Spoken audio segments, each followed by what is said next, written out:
Hi everybody, so this is the video for Objective 5 in the Algebraic Factorization unit. So this is factoring quadratic trinomials. So I know that word might be a little intimidating to you at first, but I need you not to freak out. So we'll do the same thing we do when we break down words we don't know. Quadratic, I know you're thinking a prefix of quad must mean 4, but in math it doesn't. It means to the power of 2. So that means your variable, the highest power on your variable in a quadratic, is to the power of 2. So all of these are going to have x squareds, right? Presumably any letter, but most often it's going to be x.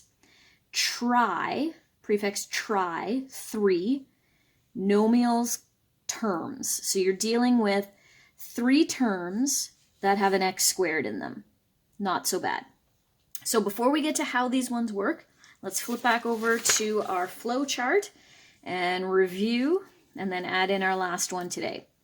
So every factoring question begins with an expression. That expression you will attempt first to remove the greatest common factor if you can, if there is one. If there is one, you remove it. If there's not, you skip down to 3 choices as of right now in your math career. Choice number 1, difference of squares. We got 2 terms. We get a minus sign in between them. Both of the terms are squares. And to factor them, we have the example here. If you forget, go back to the video. Second option, maybe what you have is a perfect square. That has 3 terms, with the first and the third being perfect squares. And the second term is 2 times the square root of the first times the square root of the third.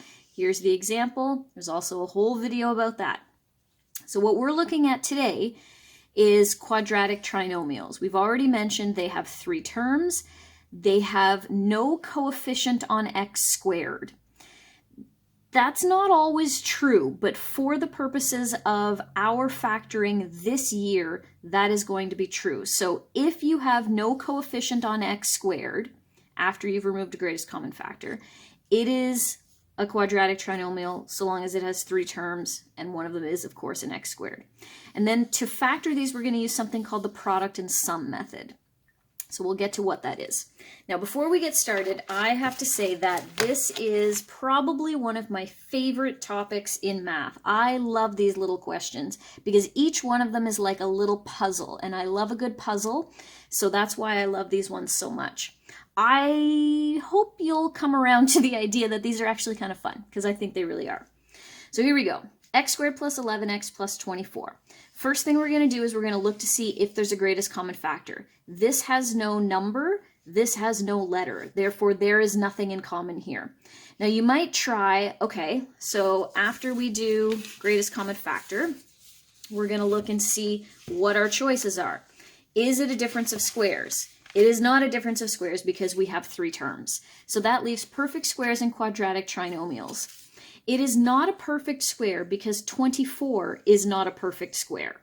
So we can kind of throw out difference of squares, throw out perfect squares, and that sort of leaves us with quadratic trinomials. Now, I know that there are only 3 options here, but truthfully, like 92% of the questions you're going to do is going to be this type. This is the main feature, because the thing about perfect squares is you can factor them this way as long as there's no coefficient on x squared. So this example that we did here, you could factor it this method and you would end up with the same answer. So this is the one that's, of the 3, most important. These 2 are more special cases. This is the one that you really need to know and you will use more than any of the other ones. Okay, so how does it work? So we've identified it as a quadratic trinomial. Now what? First thing you're going to do is you're going to set 2 sets of brackets. And into those brackets, the first thing you're going to do is figure out sort of reverse of FOIL. Where did that x squared come from? Well, it came from multiplying an x and an x. So into each set of brackets goes an x. Then you need to figure out what are the pieces that go with the x. And we said back in our flow chart that we're going to use something called the product and sum method. Let's refresh. Product, answer to a multiplication. Sum, answer to an addition. So what we're looking for here to put in our brackets are 2 numbers that have a product equal to this 3rd term. Whatever that 3rd term is, that's your product. So in this case, it's a positive 24. And we're looking also for 2 numbers that, in addition to being multiplied to give you 24, add to give you that middle coefficient. So add to give you 11. So here's the puzzle. The puzzle is two numbers that multiply to give you 24, add to give you 11. Now, the more of these you do, the more that they're going to start to jump out at you. And some of you watching this, it may already jump out to you. You already might know what the answer is. If you don't, so if you look at that and you're like, gee, I have no idea. I can't figure out what numbers make this magical combination. Here's the thing. There are an infinite number of possibilities for numbers that add up to 11 once you start using positives, negatives, all those combinations. So that's not where you're going to focus. You're going to focus on numbers that will multiply to give you 24 because that's a much shorter list. And really, it's just the factors. So if we need a product that's positive, we have two choices. Both of the numbers are positive or both of the numbers are negative. Since our sum is positive, it is far more likely that the numbers we're looking for will both in fact be positive. So if the answer doesn't jump out to you right away, here's a strategy. Figure out what are the factors of 24 and then find the combination of them that will add up to 11. So because I want to make sure that I'm not going to miss any, I'm going to start at the beginning, even though I know it's not going to be 1 in 24, because that gives me a sum of 25. But to make sure that I don't miss any, I'm going to go through the list. 2 and 12, that does not add up to 11. 3 and 8, now we're getting somewhere. 3 plus 8 gives me 11. So this is the winning combination of numbers, positive 3 and positive 8.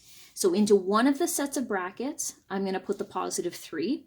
Into the other set, I'm going to put positive 8. It doesn't matter which one gets which as long as they get the appropriate symbol.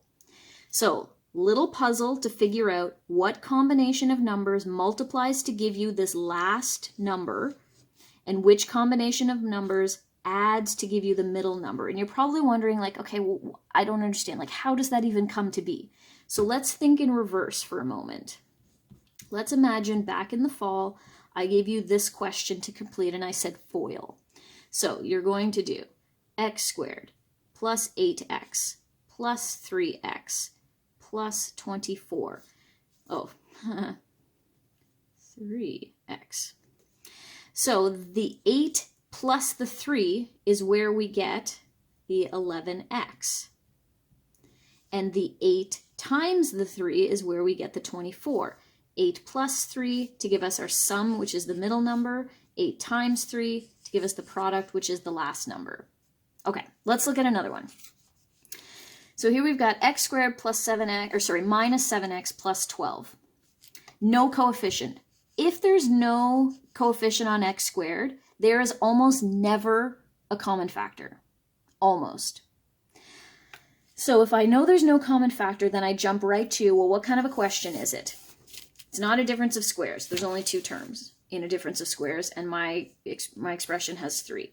It's not a perfect square because 12 is not a perfect square, so we can throw that one out.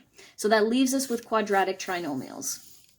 So 2 sets of brackets, x and x. I'm looking for 2 numbers that give me a product of 12, and 2 numbers, those same 2 numbers give me a sum of -7. Sum from the middle, product from the end. So right off the bat, I see a positive product, but a negative sum.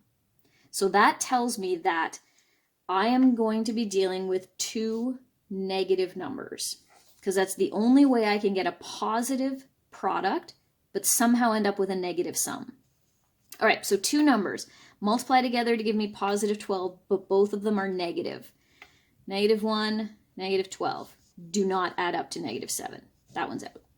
-2, -6 does not add up to -7. That's out. -3, -4. That's looking more promising. I think we have a winning combination. So into one of the sets of brackets, we put -3. Into the other set of brackets, we put -4. You do not need to do this if you looked at that and immediately knew what the numbers were. This is a strategy if you're looking at this and you're like, I don't know, I can't figure it out. This will help you figure it out, sort of by process of elimination. Okay, on to the next one. X squared minus 2x minus 15. No common factor because there's no coefficient here, no letter there. So I know it's not a perfect square because this is negative. A perfect square cannot be negative, so the first and third terms in perfect squares are positive because they're both perfect squares. So this is obviously a quadratic trinomial. Product is the last number, -15. Sum, middle number, -2. Two sets of brackets, x, x. So what magical combination of numbers will multiply to give me -15 and add to give me -2? Once I see a negative product here, I can immediately know that one of my numbers is going to be positive and one of my numbers is going to be negative. That's the only way I can get a negative product. So let's imagine I don't see immediately what the combination is. So I need combination of numbers that will give me -15 if I multiply them. -1, +15. That does not add up to -2. 1 and -15. That does not add up to -2. 2 is not a factor of 15, so we jump to 3. 3 and -5. Wait a minute. That gives me a product of -2. So the 3 is the positive number, and the 5 is the negative number. And we're done. 2 more examples. Greatest common factor, nothing. No coefficient here, no letter there. I know it's not a perfect square because this is negative. So I'm going to set up 2 sets of brackets, x and x. I'm looking for a product of -6 and a sum of, what's the coefficient here? We know it's there, but we don't write it, and it is 1. So my sum is +1, my product is -6. Again, negative product, one of my numbers is going to be positive, one of my numbers is going to be negative.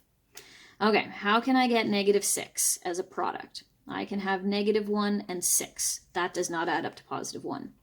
1 and -6, that does not add up to 1. -2 and 3. Okay, now we're getting somewhere. -2 plus 3 gives me +1. So the 2 is the negative number, and the 3 is the positive. There we go. Last one. Greatest common factor. Okay, so once we see a coefficient in front of x squared, there's a pretty good chance that that is going to give you that question is going to have a common factor. And the common factor in this case is 3. So we take out 3, and that leaves us with x squared plus 2x minus 24. Okay, so we've got, let's see, a product of -24 and a sum of 2. So my 3 as my common factor is going to stay with me. I'm going to open 2 sets of brackets, an x and an x. So what's the magical combination here that will give me -24? 1 and -24.